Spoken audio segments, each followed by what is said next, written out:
This is Allison Brubacher, and this is my mythology assignment. I'm going to go ahead and do tree pose or vrikshana. So I love to do balancing classes. So let's start with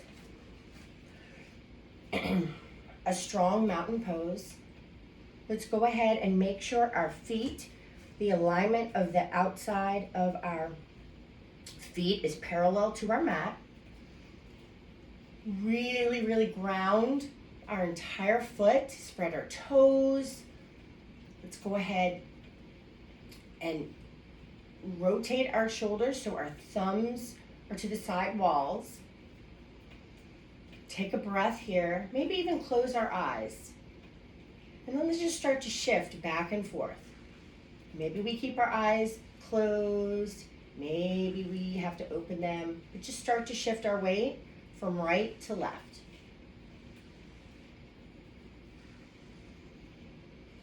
And then ground both of our feet. We're going to go ahead and take our right knee and bring it into our chest. And we can do a lot of different modifications here. Our tree pose can have a little kickstand so that we can put our foot down on the floor for some more balance and some more stability. Our foot can go on our calf and keep it there, or we can bring it all the way up to our thigh. We just don't want it on a joint, so we don't want it on our knee. We can have our hands in prayer. We can be out. But what I want you to do is I want you to find a spot, what we call a drishti, and focus on that one spot. The reason that we do that is because our balance is a lot of our vision, and our brain takes a lot of information in to look at our vision. So when we have one spot we look at, we get to focus on the balance better. And then whenever you're ready, we're going to switch feet. First we ground. Again, maybe we just go back and forth just a little bit. From our right to our left. Eyes are open. Maybe there's a soft gaze or maybe closed. Again, our balance gets harder with our eyes closed, but it's a better way to work on our balance. And then let's go ahead and shift all of our weight to our right side. We're going to bring our left knee up into our chest. Again, all of our different options. Down here with the kickstand, on our calf, or maybe we bring it all the way up to our thigh. In our tree pose, we're going to go ahead and make sure that our foot is pressed into our thigh and our thigh is pressing into our feet. Again, maybe we are here, wherever our balance needs to be. Maybe we just have one drishti spot. Maybe we even try to close our eyes. It's a little bit harder.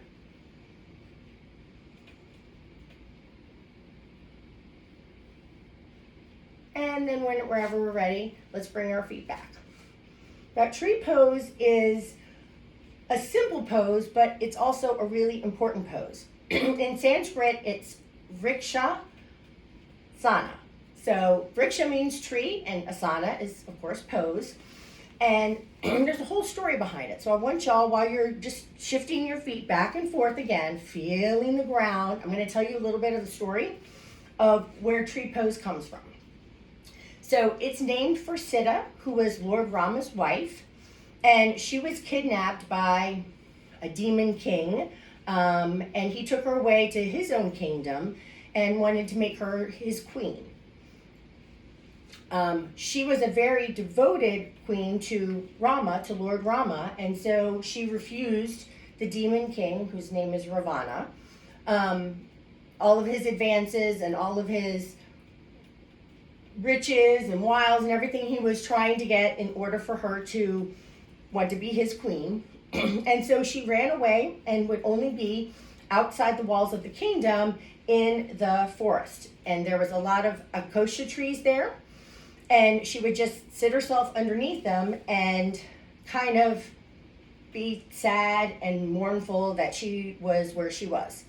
So Lord Rama got worried about her, and he sent his devoted servant, Hanuman, who is like a demigod or a divine being too, and to go check on her. So when Hanuman got there, he's a very devoted and spiritual person, and so he was trying to tell Sita to look at all the things around you. You have a beautiful forest, and just trust that the forest will bring you everything that you need, and you don't have to have solace. You can have wonder and joy in nature.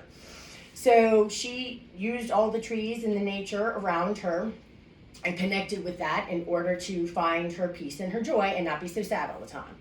So we, a lot of times, tree pose in India, and some of the sculptures that we see, that people are in tree pose in penance, and also just to find inner peace and to connect back in and have self-focus and self-confidence, and then also to connect to the world.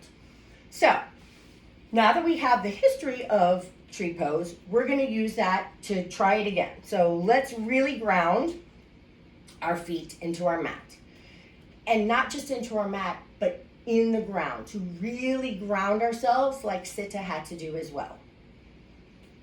Let's take a couple of breaths. And I want you to feel how she had to use the energy of the forest, and now what that pose really can mean to us, even in our practice today. We're going to go ahead and shift over to our left foot. We're going to bring that right knee up. Again, wherever you want to place it, you can place your foot.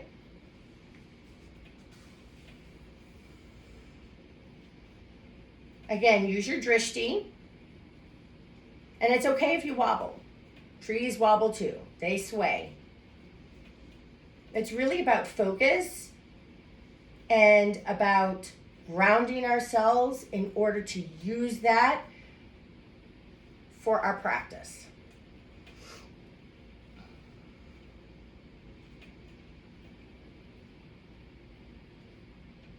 One more inhale and exhale. Let's go ahead and release out of our pose. Maybe sway back and forth again. Just get ourselves used to having 2 feet on the floor. And then when we're ready, we're going to shift our weight into the right side. We're going to bring our left knee up. We're going to place our foot wherever it needs to be placed. Again, palms can be out to your side. They can be in prayer position. They can even be up. That drishti really helps you connect and not focus on all the things around you, and you can really focus on your pose. And then just remember Sita and how she used the forest and the trees in order to find joy and peace.